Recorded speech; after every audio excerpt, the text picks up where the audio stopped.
Well, spring has finally sprung. Yay! You know that, at the beginning of this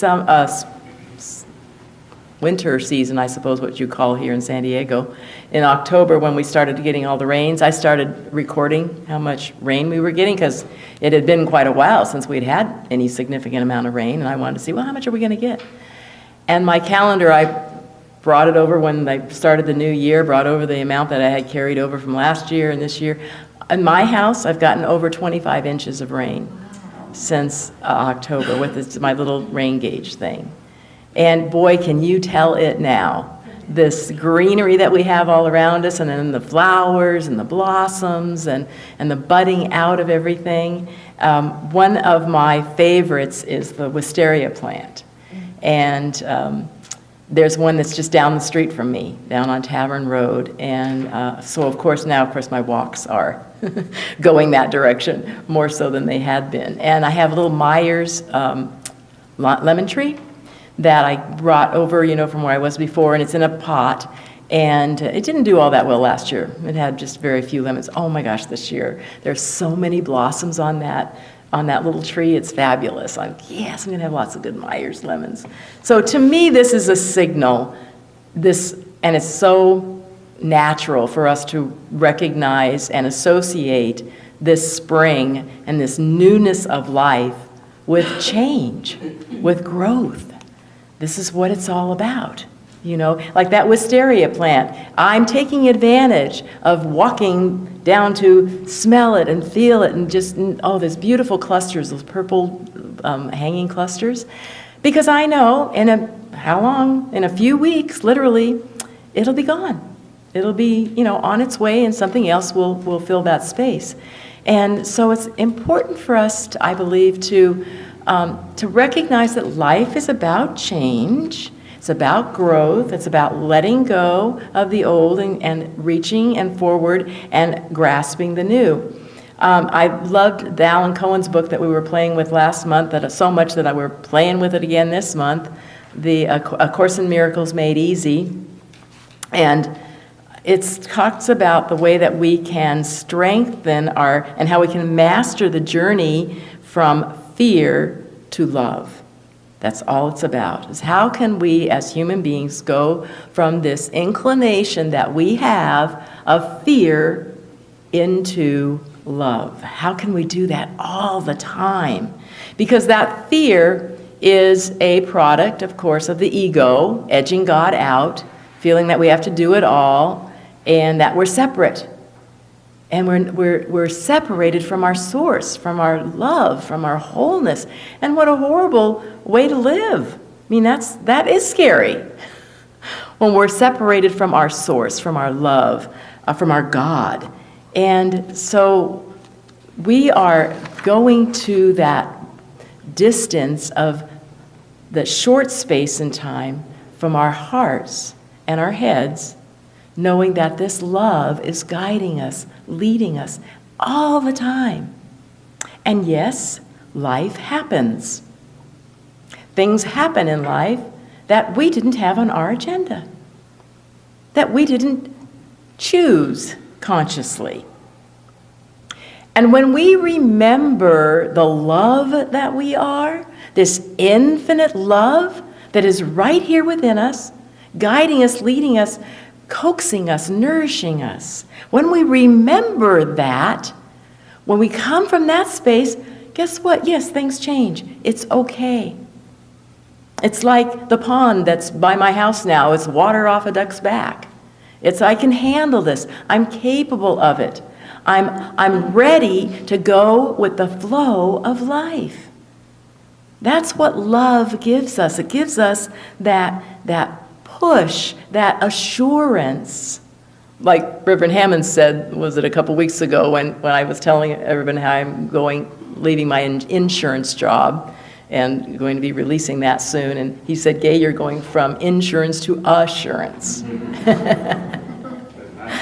And it's so true. And all of us, you don't have to leave a job to do it. We are all in that assurance that life is holding us, is blessing us, is loving us when we accept it. I've been reading my, daily reads that I read. I told you about that. And I find that for me, it's something I need to do, because in this world of looking at everything going on in this three-dimensional plane, you can get caught up in just worldly things. And so for me to have that consistent practice of every morning, reading my daily word, reading my Science of Mind, reading, lots of them. Now I have 2 Louise Hay calendars and a Wayne Dyer one, that's what I do. And now we've added another one with this one from the Unity publication of fasting and feasting during the season of Lent. And I wanted to give you some examples of what those are. Fasting from discontent and feasting on gratitude. How nice is that? If something doesn't go our way, well, look and see what you are grateful for. What is going your way? Fasting from anger and feasting on patience. Patience. Life always gives us such an opportunity for that, whether we're in traffic, waiting in line at the grocery store, whatever it is. Fasting from pessimism and feasting on optimism. What can go right? Fasting from hostility and feasting on non-resistance. Jesus Christ, I believe, came to earth to teach us, remind us really, of our truth, of what we are, that we are love, made of love entirely, and that it can never go away, it can never leave us, and that love is grace in action. And I believe that when we remember that love, we are much more able to allow life to flow. Jesus the Christ told us, and many of us have said this time and time again, we've said it in our Science of Mind class this last week or two, it is done unto you as you believe. The important word there is as, because that is the quality of your belief. How are you believing? That's what it means. The quality and quantity of what are my beliefs here? Am I believing that I'm little, I'm single, I'm not enough, I'm unworthy? Or am I believing that God made me in this image of the infinite, of love, of joy, of peace, that I am capable? It's interesting when I read the Louise Hay, especially the cards. I have a card set somebody gave me. And many of those, I'm noticing, will say all the wonderful positive things, that it'll say in a couple, 2 or 3 sentences, and then it says, and I am safe. Repeatedly, she puts this, and I am safe. And I've noticed it. I thought, gosh, putting and I am safe a lot in there. Well, what does that mean? It's because we say that, we need to be reminded of that, because our ego keeps telling us we're not safe. That it's a brutal world out there, and we have to fight and scrap and do all these things to protect ourselves. But when we are united with the infinite, when we know our oneness, we have what I like to call like a safety net below us. That we have that assurance that I am well, that all is well. I had a heartwarming day yesterday. I had a couple of people ask me before church, how did it go? My granddaughter, she celebrated her first birthday party, and she did very well. She had just taken a really long nap beforehand, which was fabulous, and she'd just woken up and just kind of looking at everybody, and why are you here, and why are you here, and why are you here? She just did a great job, and opening up all her little gifts, and then they gave her the smash cake, where you're supposed to smash it. Well, this was the first time her nanny was there. I was talking to Magdalena, and Magdalena said, this is the first time she's ever had any sugar. So it'll be very interesting to see how she responds to it.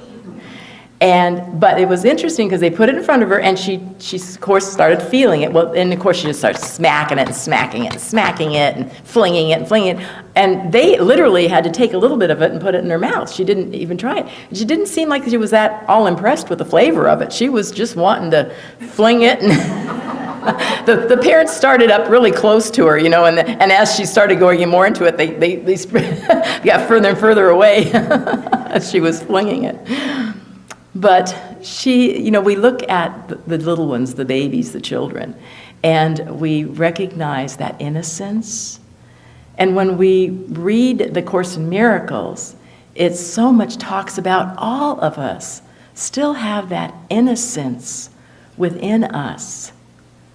And when we can remember our bond that is eternal with this infinite love that we are, we can't be anything else but comfortable, knowing that we are safe no matter where we are, that we have this safety net available to us all the time. Speaking of safety net, how many of you have seen the new rendition of Dumbo, the movie? I highly recommend it. It's very good. Dumbo, the storyline is that the mother and Dumbo are separated. Well, it's a Disney movie, so it has a happy ending. But what you see in that movie, because it's been years and years since I'd seen Dumbo, and I really didn't remember the whole thing, but that call of love from the mother to the child is so strong, that bond. And when we can place ourselves as that child of the divine that is always caring for us, no matter what it looks like. I chose the title, which is interesting. I have it in two different things in the program today. The title this morning is actually In the Garden, because I wanted us to think about the Master Teacher Jesus the Christ when he was in the garden and he was praying. And the last final ditch of asking, can this cup pass from my lips? But not my will, but thine be done. And when we have so much trust in that divine Mother, Father within us, we can take on anything, just as the Christ showed us. So life happens. Let's work up our muscles of non-resistance. Let's work up our muscles of accepting what it is that life is giving us and look for the gift in it. Look for the goodness in it.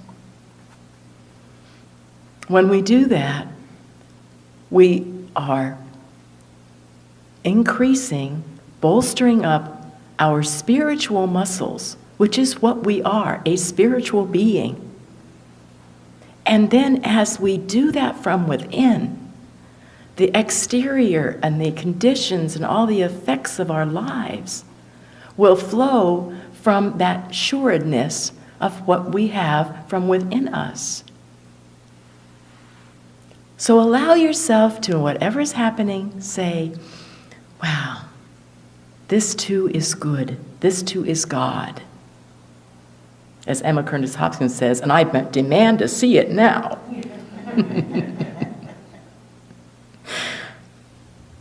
So let life flow through you. We are finishing up our Science of Mind class. It's a 12-week class. We've had actually a couple little hiatus because of the rain we had, but we're starting to come out to the end of this class, and we were talking about becoming a practitioner in our teachings and how it's a 3-year process to go to class for 3 years. And one of the people in the class said, yeah, when I first came into this teaching I found out that you had to go to class for 3 years to be a practitioner, I thought, that's a long time. That's ridiculous. I mean, that's a lot of time. And she said, but now I've been in this teaching for over 5 years, and 3 years isn't hardly any time at all. And then they were asking me, now what's the next class? Because we're finishing, what's the next class going to be? We're eager to know. And she says, because, somebody said, well, yeah, but 3 years, that's a long time to just pursue this one thing. She says, yeah, but you know what? It's going to happen anyway. The 3 years is going to come and go anyway. You may as well take the class during it. Hello? I have to tell you, you might think I'm crazy, but I am still singing Christmas songs in the shower. And I have my certain ones that I sing. I have the ones that I sing all the time. And one of them is Let It Snow. When the weather outside is frightful, fire's so delightful, we have no place to go, let it snow, let it snow. And it dawned on me that I thought, well, duh. So you don't have any place to go? What if you did have some place to go? Let it snow. You're not going to stop it from snowing anyway. God's in charge of that. So it's going to happen, whether you think it should or not, whether you like it or not. I will have to say, though, I was very grateful that there was a beautiful day yesterday for this wonderful party that was outside, because my son and daughter-in-law live in North Park with 35 people in a 2-bedroom home doesn't happen very much. So we were in the backyard, and I bought this cute little top that I really wanted to wear without a sweater. So thank you, God, I got to wear my top. So you can see there's just an abundance of ways to be grateful for anything and everything. So I want to let you know, this is a little preview. As our Science of Mind class is coming to a close, I just yesterday received my preview sampling set of our next class. So save the date. It's going to be on Thursday, starting on May 23rd. That's my half birthday. And it's going to be a 12-week class.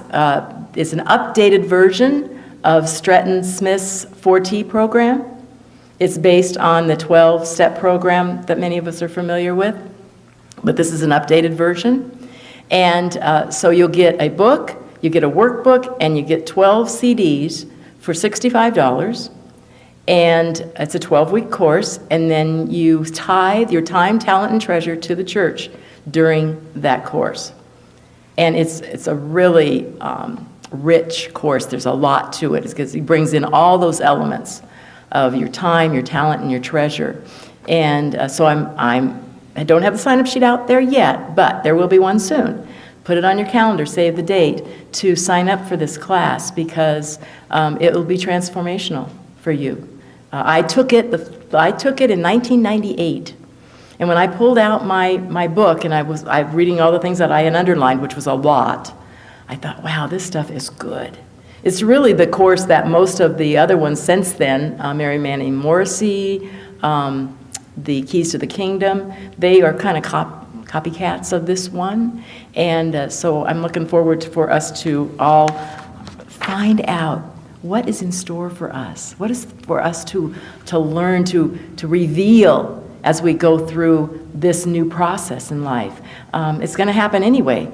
May as well increase your spiritual muscles through it so that you can elevate your consciousness to that higher level that's always here. I wanted to read you one of Eileen Cady's readings, and it says, "Only as you expand your consciousness are you open and receptive to the new all around you, and can become attuned to new thoughts, new ideas, and new ways of life. Be prepared to see beyond the immediate into higher dimensions, higher realms, and be open to the ways of spirit. There is much you can understand and accept intuitively, but at which the mind boggles. So why waste time trying to work everything out with the mind? Why not be willing to live and act intuitively and inspirationally? When you do, you are functioning from a raised state of consciousness and are receptive to the new. You become a clear channel for the new to unfold in and through you. So raise your consciousness from the negative to the positive, from the destructive to the constructive, from the darkness to the light, and from the old into the new, and see what happens. You will find the old will fall away, revealing the glorious new. Life is about change. Life is about growth. Life is about knowing this oneness that we are with love, infinite love. One of the students in our class handed out a paper for all of us to use, put it up on our refrigerator, use it every day. At the end of each one of our 12 lessons that we've been doing, there's a treatment for general good. And I wanted to close this morning by sharing this one with you and really take it to heart, really listen to it. I face this day toward the dawn of the infinite healing presence.